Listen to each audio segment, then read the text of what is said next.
Order. Before we come to the urgent question, I have a short statement to make. I have repeatedly stated in the clearest possible terms that important announcements should be made by the government, first in this House rather than outside. I did so again yesterday in relation to the briefings issued to the media about the budget. I was disappointed, therefore, to see more stories in the media today with apparently very well briefed information about what will be in tomorrow's budget. The government just doesn't have to take my word for it. Its own ministerial code says so. When Parliament is in session, the most important announcements of government policy should be made in the first instance in this Parliament, this House.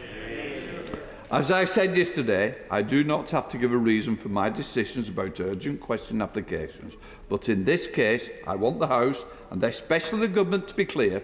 If the government continues to treat this House in a discourteous manner, I will do everything in my power to ensure ministers are called here at the earliest opportunity to explain themselves. I've personally nothing against the Minister. I feel sorry for the person who's got to answer at the dispatch box. But once again, this House will not be taken for granted. It is not right for everybody to be briefed. It's not more important to go on the news in the morning. It's more important to come here. Let's get this message across. These are the elected members that represents this United Kingdom. It is not done through Sky TV. Let's go to now calling Bridget Phillipson, urgent question. Thank you, Mr Speaker. To ask the Chancellor of the Exchequer for a statement on the details of all of the provisions in the upcoming budget that have been made public in advance of the Chancellor's statement.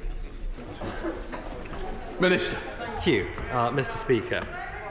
Let me start by saying that I have the deepest respect for you, this House, and all its processes, and it's a pleasure to be with you this afternoon.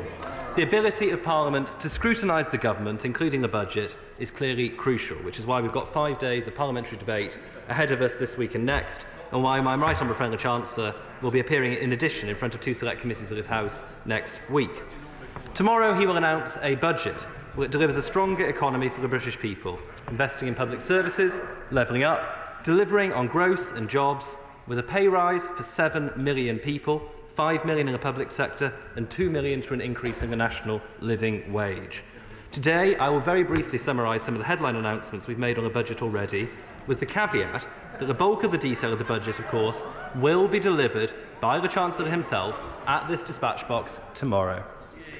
And importantly, that includes all market-sensitive information. Part of the government's objective in trailing specific aspects of the budget in advance is to help communicate to the public what we're doing with their hard-earned money, because we believe there is merit in clear and accurate information. Let me turn very briefly to just a few of the measures we have announced.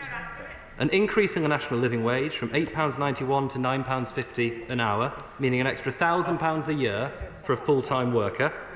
£3 billion worth of investment to build a high-wage, high-skill economy with a doubling of investment in 16 to 19-year-olds and a quadrupling of the number of skills boot camps. A multi-billion-pound overhaul of local transport to help level up communities across England, with transport settlements for city regions increased to £5.7 billion and allocated directly to cities. And as part of the spending review, a £5.9 billion deal for the NHS to tackle the backlog of non-emergency procedures and modernise digital technology, with at least 100 community diagnostic centres to help clear most test backlogs by the end of this Parliament.